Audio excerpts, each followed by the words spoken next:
Al-Asom itu namanya sendiri Hatim, kemudian dikenal dengan Al-Asom karena beliau itu meracang nuku, ya, buka tuku. Kemudian datanglah seorang perempuan, nyampe di depan toko itu dikira tidak ada orang, tiba-tiba ngentut, nyaring lagi, ya, tiba-tiba melihat, oh kok ada orang.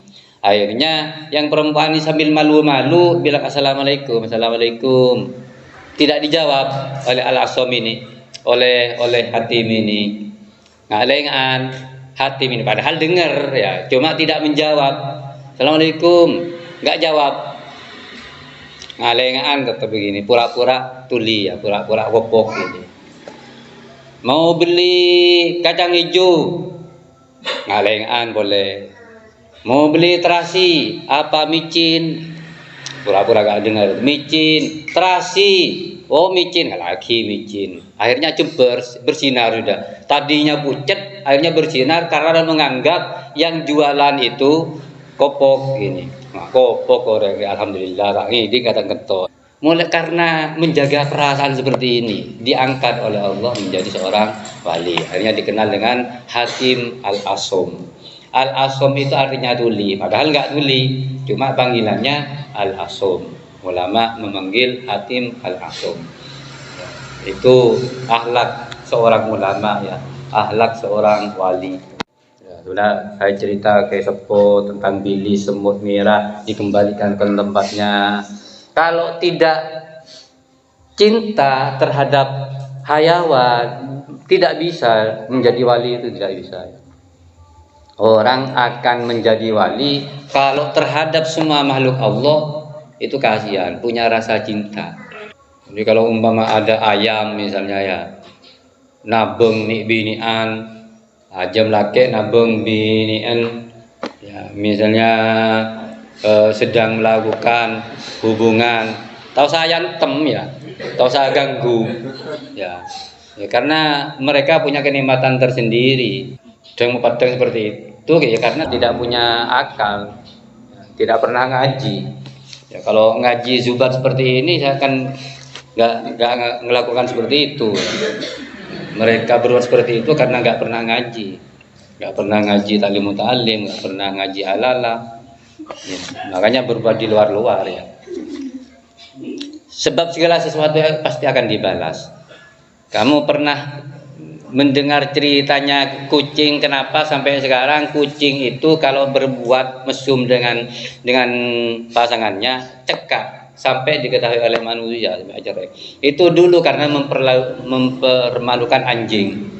Jadi dulu di zaman Nabi Nuh, ketika sudah kucing, anjing, ayam, burung semuanya ada di dalam perahu, itu kan sudah hari-hari itu kan sudah sedih semua, khawatir semua, takut terhanyut, takut kena banjir juga.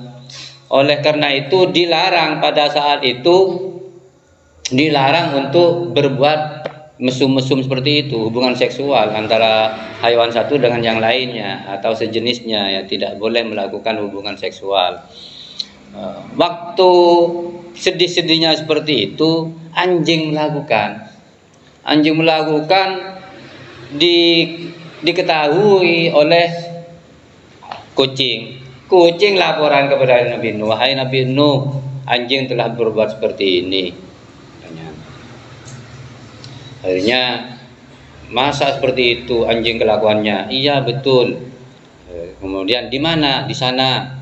Ingin didatangi, ternyata anjingnya sudah tidak ada, sudah tidak berbuat seperti itu. Akhirnya malu kucing ini, enggak betul tadi melakukan. Besoknya berbuat lagi anjing itu, diketahui oleh kucing, laporan lagi, didatangi oleh Nabi Nuh, enggak ada lagi anjingnya, ya. Besoknya berbuat lagi. Akhirnya ketiga kalinya minta kucing ini, ya Allah, saya supaya tidak malu, saya dikira bohong oleh Nabi Nuh, pecekak aki, anjing sedang berbuat seperti ini.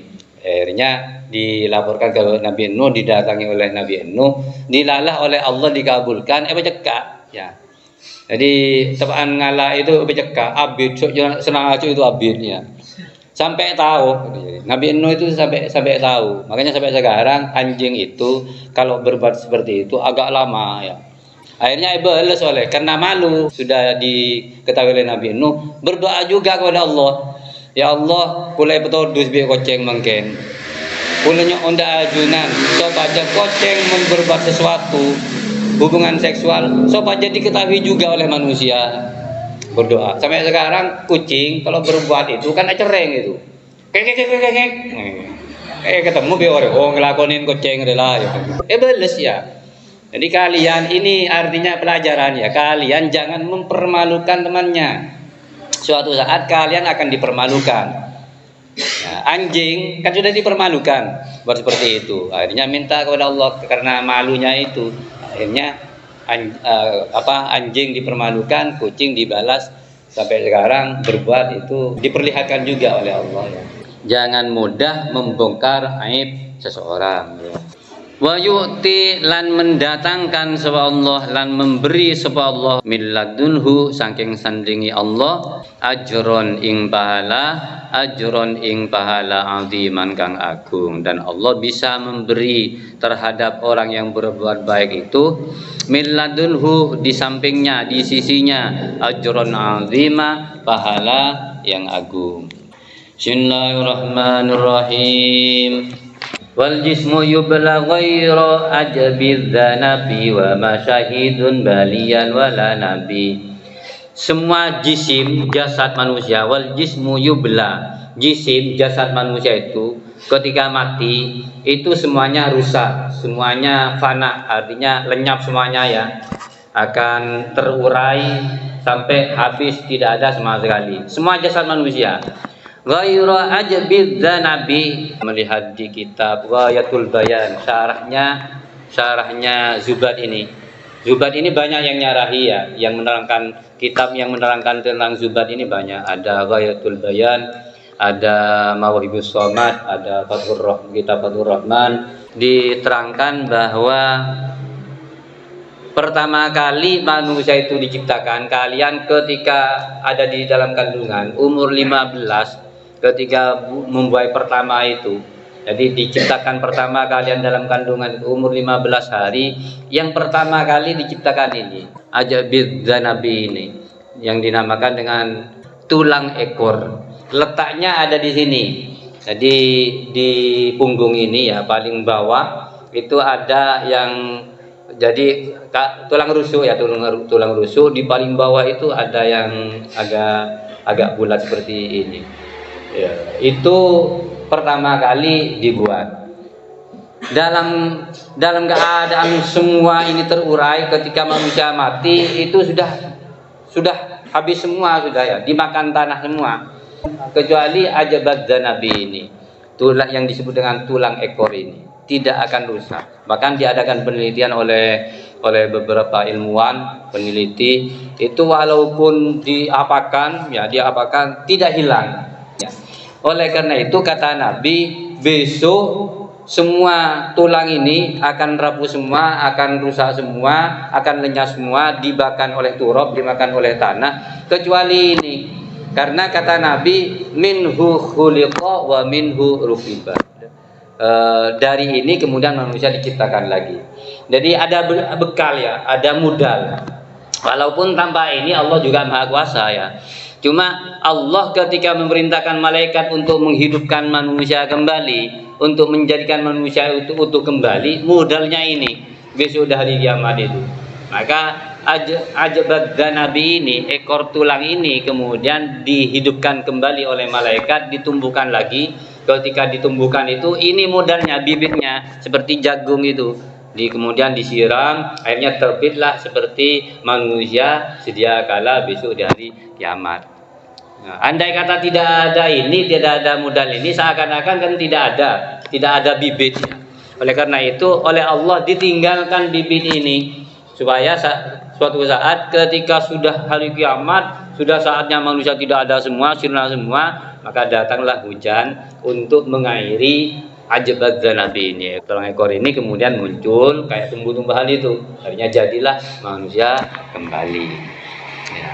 Kemudian masalah ruh Ruh ini kata ulama tidak boleh dibahas semendalam mungkin karena sudah nas Rasulullah, nas Al-Quran bahwa ruh itu urusan Allah. Yas'alunaka 'anir ruh qulir ruh min amri rabbi. Banyak mereka akan tanya kepada Muhammad tentang ruh. Katakan Muhammad bahwa ruh itu urusan Allah. Qulir ruhu min amri rabbi. Katakan bahwa roh itu urusan Allah. Yang boleh kita bahas itu wujudnya, roh itu seperti apa. Cuma masalah roh itu tidak bisa tentang adanya, ya, tentang adanya roh itu.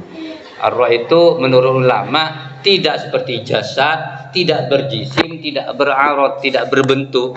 Artinya tidak ada bentuknya, ya tidak ada auratnya, tidak ada esensinya, ya pokoknya sesuatu yang ada yang diciptakan oleh Allah kemudian dihembuskan kepada manusia, itu roh ya. Untuk diperpanjang roh itu apakah ciptaan Allah atau itu termasuk ruhullah, itu wallahu alam. Karena banyak yang disebut dengan roh. Malaikat Jibril disebut dengan ruhul amin. Nabi Isa disebut dengan ruh. Kemudian manusia dihembuskan di dalamnya ruh min ruhi rabbi.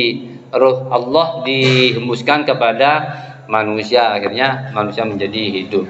Bahkan malaikat ada disebut dengan ruh. Kata-kata ruh itu tapi tidak ditujukan sebagai ruh manusia. Untuk pembahasan ini gak usah panjang-panjang karena siapapun tidak bisa membahas tentang roh ini. Sama dengan kiamat. Kiamat itu Nabi ketika ditanya kapan kiamat, cuma Nabi menjawab tanda-tanda saja. Adapun persisnya kapan, Nabi tidak menjawab karena itu yang tahu hanya Allah. Kalau cuma tanda-tandanya, maka Nabi menjawab bahwa tandanya ini dan sebagainya. Nah, kita lanjutkan. Warruhu ma akhbara anhal mujtaba fanumsikul maqala anha adaba.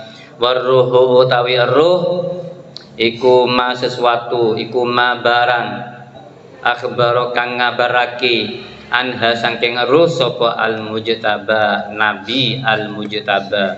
Mujtaba ini titel untuk nabi atau sifat yang diberikan kepada Nabi al-Mujtaba.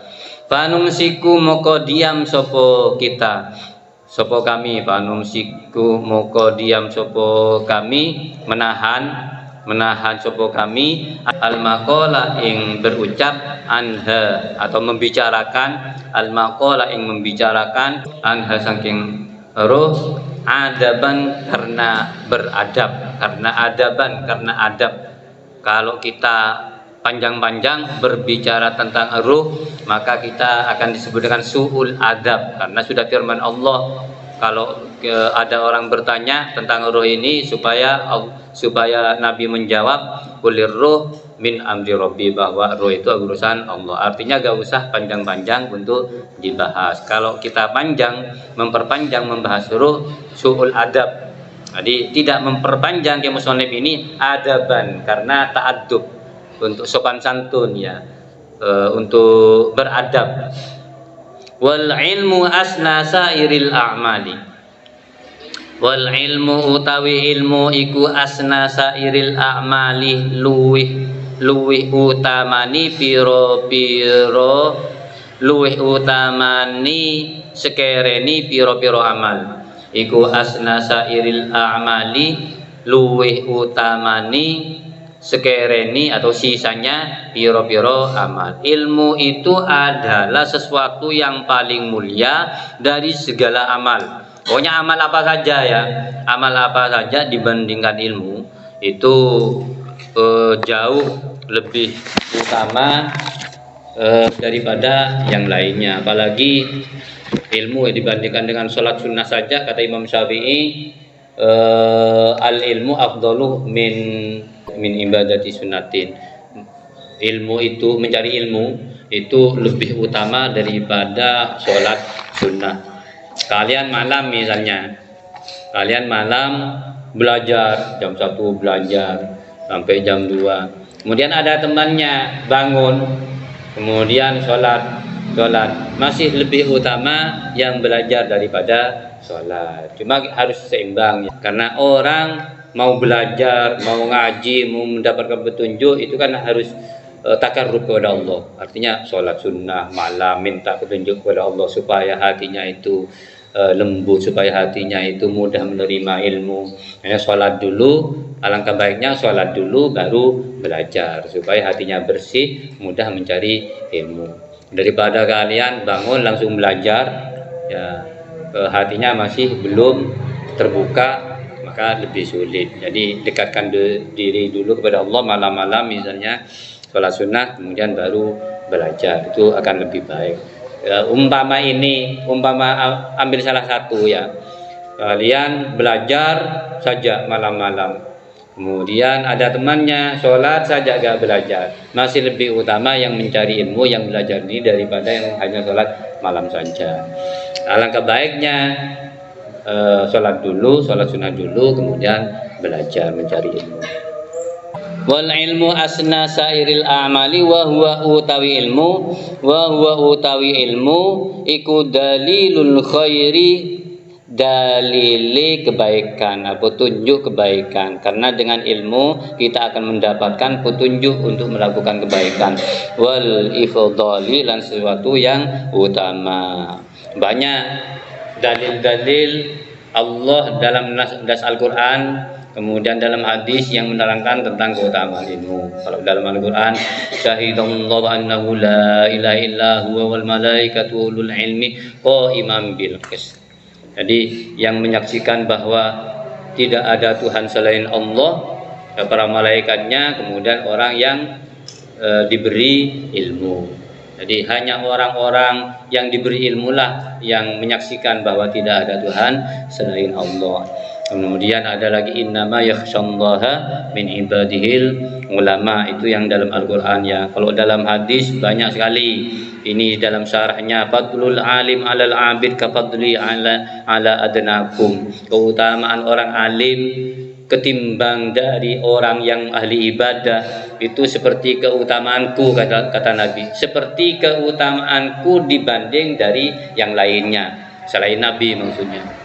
Ala adnakum, dibandingkan dariku, dibanding aku dengan serendah-rendah kalian. Adnakum itu serendah-rendahnya kalian. Berarti bukan dibandingkan dengan sahabat, tapi dibandingkan dengan kita-kita ini. Nabi dibandingkan dengan kita kan jauh ya, sangat-sangat jauh. Jadi perbandingan orang yang punya ilmu dibandingkan dengan orang yang ahli ibadah jauh, seperti Nabi dengan umatnya yang rusak seperti kita ini. Fadlul alim 'alal 'abid ka fadli 'ala adnakum. Kemudian kata Imam Syafi'i, thalabul ilmi afdalu min sholatin nafilah atau min sholatis sunnah.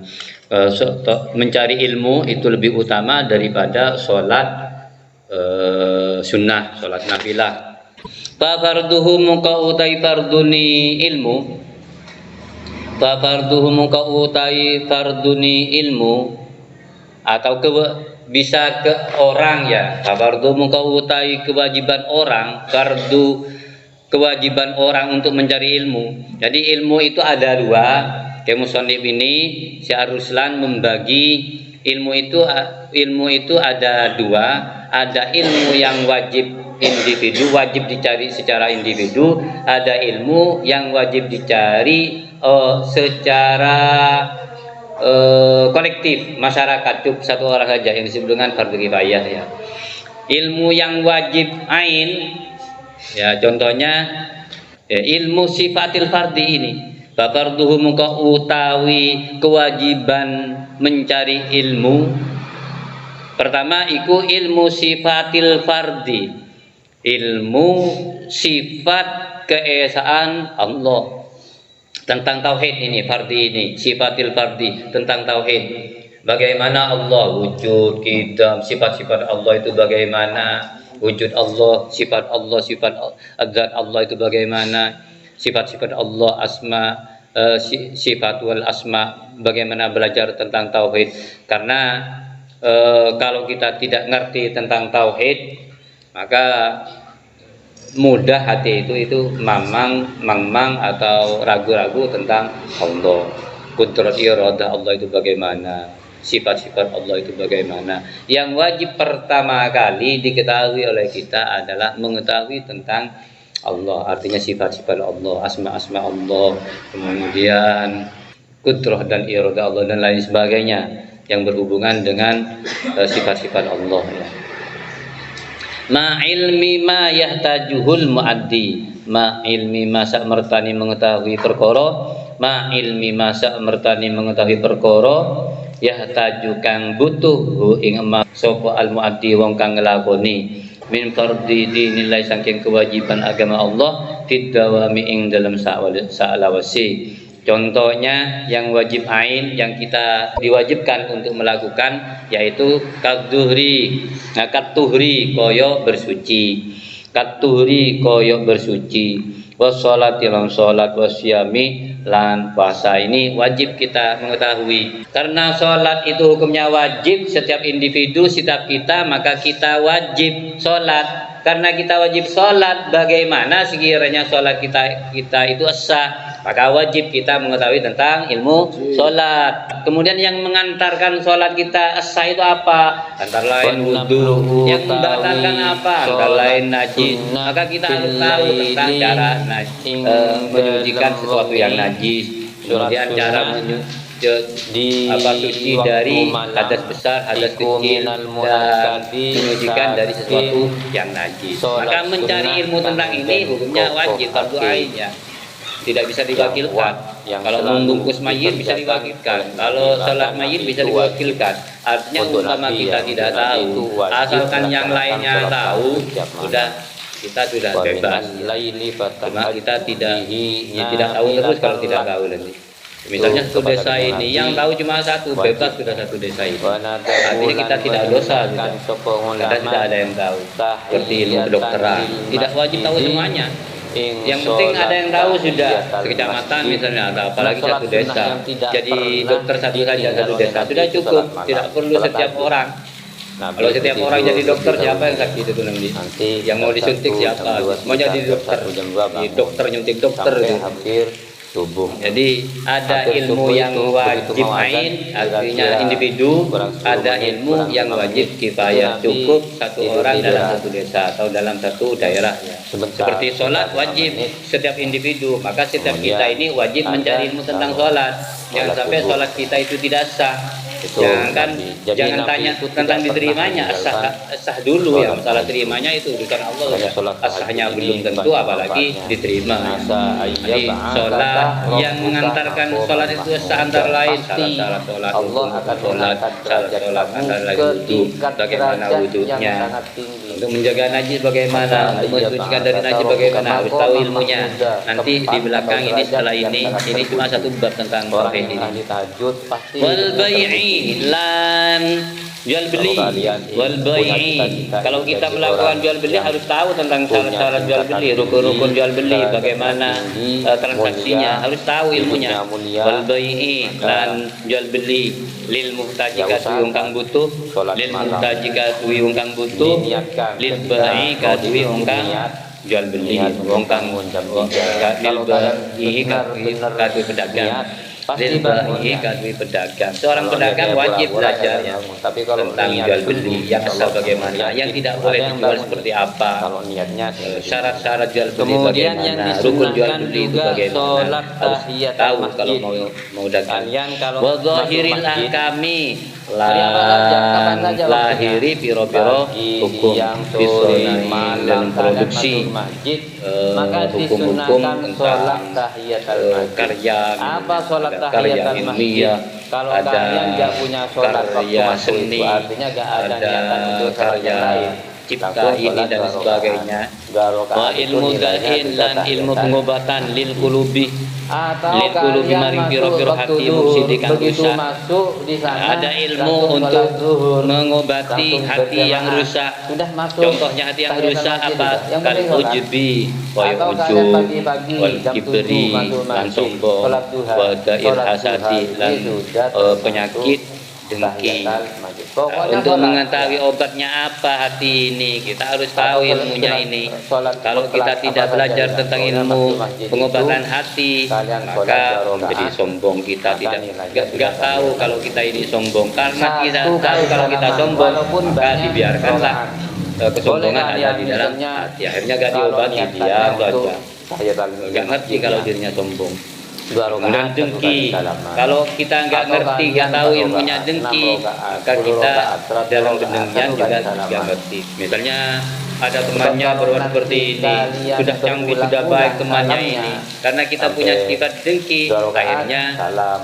2 rakaat mencari lagi, kesalahannya, salam. Tambah mencari lagi 2 itu, rakaat, salam. dijelek-jelekin Maka dan bukan sebagainya. Itu tahiyatul namanya masjid pendengki. lagi, nilainya Harus tidak tahu apa-apa ilmunya, saja, artinya masalah supaya kita Tuhan, ngerti bahwa saya masalah seperti kotor saya dan sedang dengki sebagainya. ini. Obatnya apa? Harus Jadi, tahu tentang obatnya. kalian Kalau masuk kita masjid tidak ngerti ini, obatnya, karena masjid itu jadi rumah pendengki terus. Allah, Kalau mujibi disunahkan wal untuk kibri sholat wa masuk. da'il hasadi wa Namanya mu'alam sholat tahiyatul masjid. Rabbi Tidak harus niat sholat bangkana tahiyatul masjid. bibarakatihim Kalau wa umpama kalian dinal masuk tidak ada sholat yang lain bi kecuali sholat untuk hurmatihim memuliakan masjid, wa sholat aminna niatnya bi Usolli tariqatihim wa mu'afatihim tahiyatan lil masjid sunatan lillahi ta'ala. Allahu akbar 2 rakaat salam. Boleh kalian sholat duha atau qadha.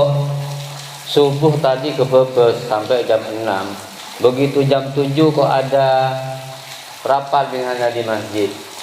Mau sholat duha di masjid saja atau sekalian mau ngodok sholat, masuk masjid 2 rakaat sholat niatnya ngodok yang subuh itu sudah termasuk tahiyatan lil masjid. Yang penting sholat ya, yang penting masuk itu harus sholat. Sekarang bagaimana kalau umpama tidak memungkinkan untuk sholat karena ada pengajian, umpama ada pengajian rame-rame dengan orang, sendirian nanti sholat, nanti akan dimaki-maki oleh temannya atau dilihat gak enak sendiri, maka penggantinya baca subhanallah, subhanallah bihamdihi, subhanallahil azim, subhanallah bihamdihi, subhanallahil azim, subhanallah bihamdihi, subhanallahil azim 3 kali. Nah, kalau itu terpaksa, kalau sudah tidak bisa lagi sholat, jadi duduk itu baca subhanallah wa bihamdihi, subhanallahil azim, subhanallah bihamdihi, subhanallahil azim, itu sudah termasuk memuliakan masjid.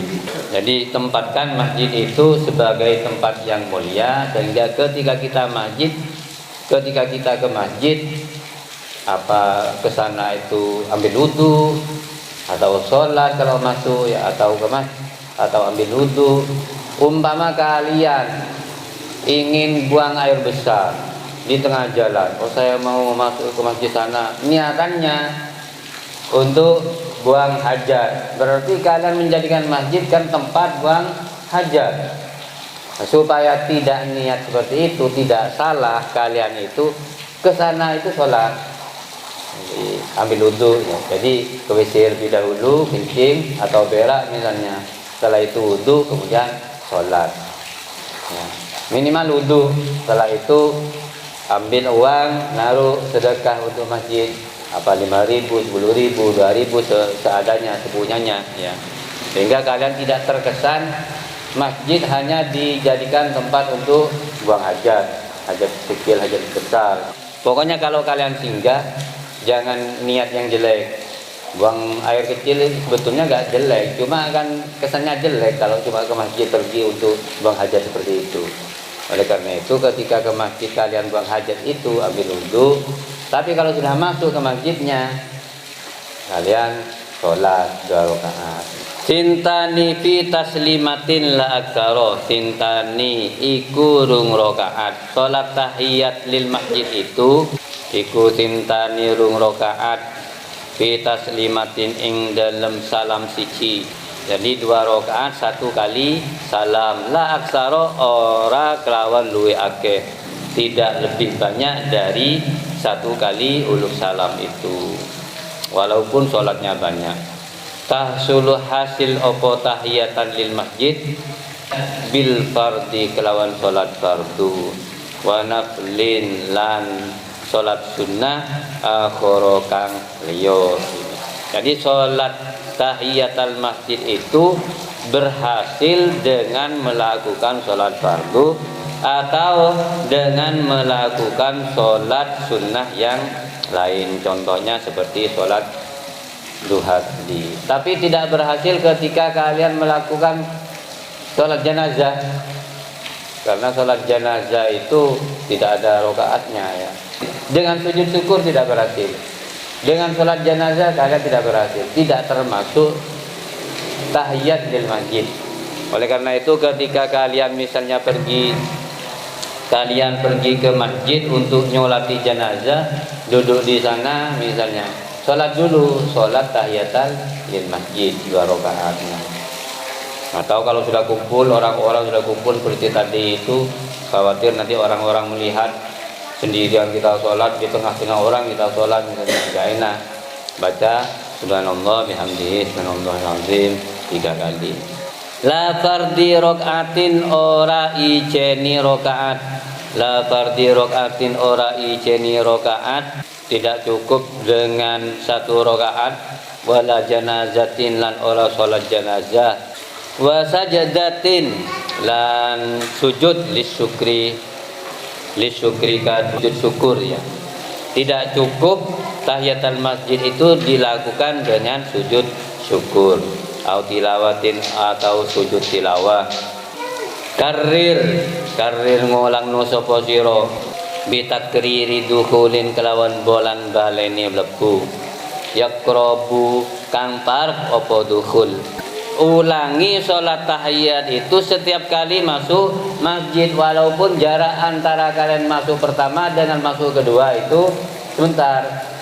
Kalian masuk masjid, kemudian keluar masih ngambil apa ke rumah, kembali masuk masjid lagi, ulangi lagi. Karena ini yang disunahkan adalah ketika kalian masuk masjid. Jadi walaupun kalian berulang-ulang, misalnya bagaimana dengan takmir? Walaupun takmir ya, ini tidak memilih orang. Setiap orang yang masuk masjid disunahkan untuk tahiyatan lil masjid. Ya kalau tidak sholat sebetulnya tidak dosa karena cuma sunnah, cuma tidak termasuk orang yang memuliakan tempat suci yaitu Baitullah, karena masjid itu rumah Allah.